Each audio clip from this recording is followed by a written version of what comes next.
Hello friends, welcome to my தேவதை சமையல்.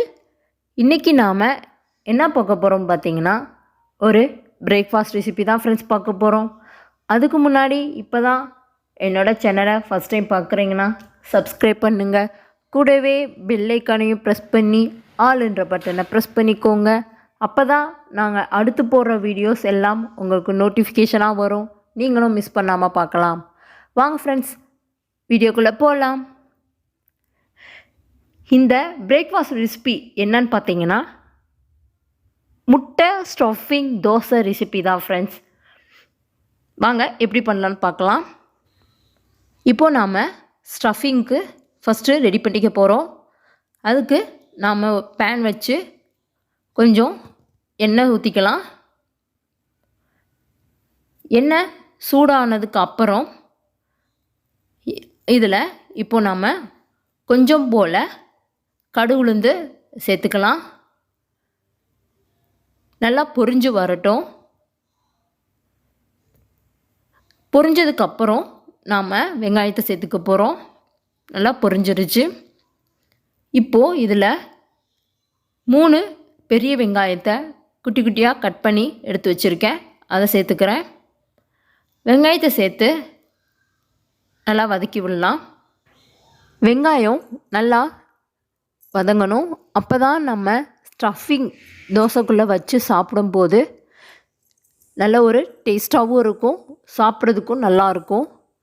நல்ல வெங்காயத்தை இந்தளவுக்கு நல்லா வதக்கிக்கோங்க. அது கூட கொஞ்சம் போல் கருவேப்பிலை சேர்த்துக்கலாம். கருவேப்பிலை சேர்த்து நல்லா வதக்கி விடலாம். ஃப்ளேவருக்காக கொஞ்சம் போல் கருவேப்பிலை சேர்த்துக்கலாம். இந்தளவுக்கு வதங்கி வந்ததுக்கப்புறம் இப்போது நாம் இதில் ஒரு அளவான ஒரு தக்காளியை இந்த மாதிரி குட்டியாக கட் பண்ணி எடுத்து வச்சுருக்கேன். அதை சேர்த்துக்கலாம். தக்காளி நல்லா மசிய வதங்கணும். கொஞ்சம் போல் உப்பையும் சேர்த்து வதக்கிக்கலாம்.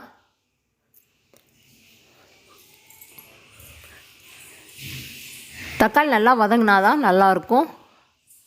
ஸோ நல்லா மசிய வதக்கிக்கோங்க. நல்லா வதங்கி வரணும். இந்தளவுக்கு வதங்கி வந்ததுக்கப்புறம் நல்லா பேஸ்ட்டாக வதங்கி வந்துருச்சு. அடுத்து இதில் இப்போது மசாலா சேர்த்துக்கலாம். 1/2 ஸ்பூன் மிளகாய்த்தூள். காரத்துக்கு தகுந்தாப்பில் நீங்கள் மிளகாய்த்தூளை கூட்டிக்கலாம். அடுத்து 1/2 ஸ்பூன் தனியாத்தூள் சேர்த்துட்டு அடுத்து அதே 1/2 ஸ்பூன் அளவுக்கு இப்போ நம்ம கரம் மசாலா சேர்த்துக்கலாம். சேர்த்துட்டு இந்த பச்சை வாசனை போகிற அளவுக்கு நல்லா இதை வதக்கி விடுவோம். இந்த மாதிரி வதங்கி வரணும்.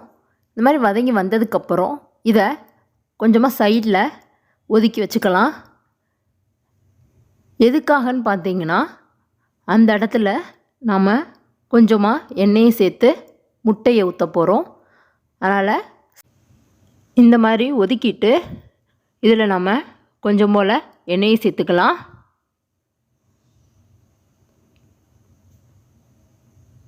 எண்ணெய் ஒரு 2 ஸ்பூன் அளவுக்கு சேர்த்துக்கோங்க. இப்போது இதில் நாம் முட்டையை உடைச்சி ஊற்ற போகிறோம். நான் 3 முட்டை எடுத்திருக்கேன். 3 முட்டையும் உடைச்சி சேர்த்துக்கிறேன். உங்களுக்கு எவ்வளோ தேவையோ அந்தளவுக்கு நீங்கள் முட்டையை சேர்த்துக்கலாம். முட்டையை சேர்த்துட்டதுக்கப்புறம் அடுத்து முட்டைக்கு தேவையான அளவு கொஞ்சம் போல் உப்பு, அப்புறம் 1 ஸ்பூன் அளவுக்கு மிளகுத்தூள், பெப்பர் சேர்த்துட்டு இப்போது லைட்டாக அதை வேக விடுங்க. கீழே அதை உடனே இப்படியே போட்டு இது பண்ணிடக்கூடாது. எதுக்காகனா சாப்பிடும்போது நல்லா பெருசு பெருசாக இருக்கும். இப்படி விட்டால் முட்டை இருக்கிறதும் நல்லா தெரியும். வேகமாக நம்ம களைச்சி விட்டுட்டோம்னா சாப்பிடும்போதும் அந்த முட்டை இருக்க ஃபீல் தெரியாது. அதனால் இப்படி லைட்டாக மேலே கொஞ்சம் அந்த மஞ்சக்கருவை மட்டும் உடச்சி விட்ற மாதிரி சேர்த்துட்டு கொஞ்சம் வெந்து வந்ததுக்கப்புறம் இந்த மாதிரி எல்லாத்தையும் சேர்த்து வதக்கி விடுங்க. அப்போ உங்களுக்கு நல்லாயிருக்கும், சாப்பிடும்போது பார்க்குறதுக்கும் நல்லாயிருக்கும். அதுக்காக தான் லைட்டாக மெதுவாக அப்படியே இது பண்ணிவிட்டு அப்புறமா ஒன்று சேர்த்து இந்த மாதிரி நல்லா வதக்கி விட்டால் நல்லாயிருக்கும். அதுக்காக தான்.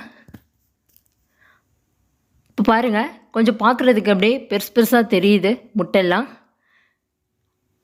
குழந்தைங்களுக்கு இது ரொம்ப பிடிக்கும்.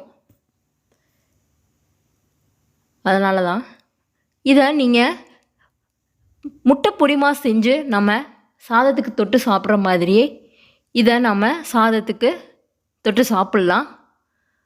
தோசைக்குள்ளே ஸ்டஃபிங் வைக்காமையே இப்படி சாப்பிட்லாம்.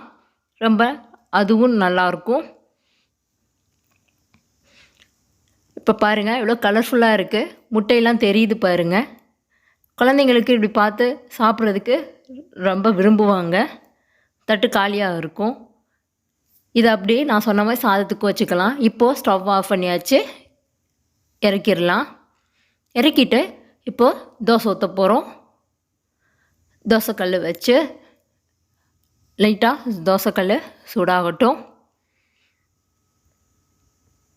தோசை ஊற்றிக்கலாம்.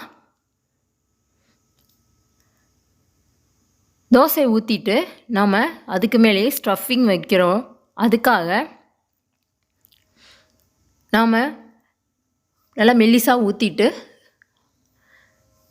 இப்போது சுற்றிலையும் எண்ணெயை ஊற்றிக்கலாம். நான் எப்போவுமே தோசைக்கெல்லாம் நல்லெண்ணெய் தான் யூஸ் பண்ணுவேன். குழந்தைக்கு நெய் சேர்த்துக்கலாம். நான் அப்படி தான் எங்கள் பாப்பாவுக்கு நெய்யும் எங்களுக்கு நல்லெண்ணெய் தான் சேர்த்து தோசை ஊற்றுவேன். நல்லெண்ணெய் நல்லது. ஸோ அதனால் இப்போது நம்ம ரெடி பண்ணி வச்சுருக்க ஸ்டஃபிங்கை உள்ளே மேலே நல்லா வைக்க போகிறோம். கொஞ்சமாக எடுத்து வச்சுக்கலாம். ஸ்டவ்வை கொஞ்சம் லோ ஃப்ளேம்லேயே வச்சுக்கோங்க. அப்போ தான் நம்ம ஸ்டஃபிங் வச்சு முடிக்கவும் கீழே தோசை வெந்து வரவும் ரைட்டாக இருக்கும். நம்ம ஸ்டவ்வை லோ ஃப்ளேமில் வைக்காமல் வச்சிட்டோம்னா வேகமாக வந்துடும். அதனால் நல்லா ஸ்டஃபிங்கை வச்சாச்சு. ஸ்டவ்வும் லோ ஃப்ளேமில் இருக்குது. ஸ்டஃபிங்கும் வச்சு முடித்தாச்சு. நல்லா பரசி விட்டுக்கோங்க. எவ்வளோ வேணுமோ அவ்வளோ தூரம் நீங்கள் ஸ்டஃபிங் வச்சுக்கலாம். இப்போ நம்ம பார்ப்போம் வெந்துருச்சான்னு.